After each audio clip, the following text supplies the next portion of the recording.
In today's video, I'm going to teach you how to hyperlink in Wix. By the end of this walkthrough, you'll know exactly how to turn any text on your Wix site into a clickable link that opens a web page in a new window. Let's start inside the Wix editor, on the page where you want to add your link. First, look for the text element you want to turn into a hyperlink.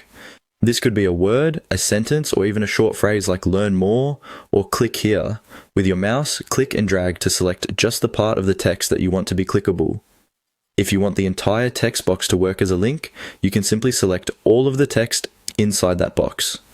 Once your text is selected, click directly on it to bring up the text editing toolbar. This toolbar usually appears right above or near the text and includes options like font, size, color, and alignment. Within this toolbar, you'll see a small icon that looks like a chain link or a link symbol. That's the hyperlink button. Go ahead and click on that chain-like icon. A link settings panel will open. In this panel, you'll see several linking options. Since we want to link to a web page, choose the option labeled web page. This tells Wix that you're linking to an external website rather than another page on your own site, a document, or an email address. Now, find the field where you can enter or paste the URL. This is where you'll place the web address you want your visitors to go to when they click the text. Copy the full URL from your browser, then paste it carefully into that field.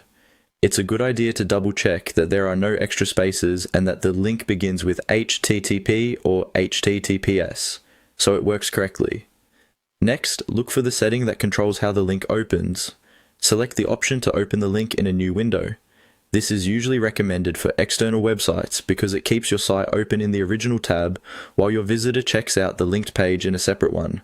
When you're happy with your URL and settings, click on the button labeled Done to save your changes.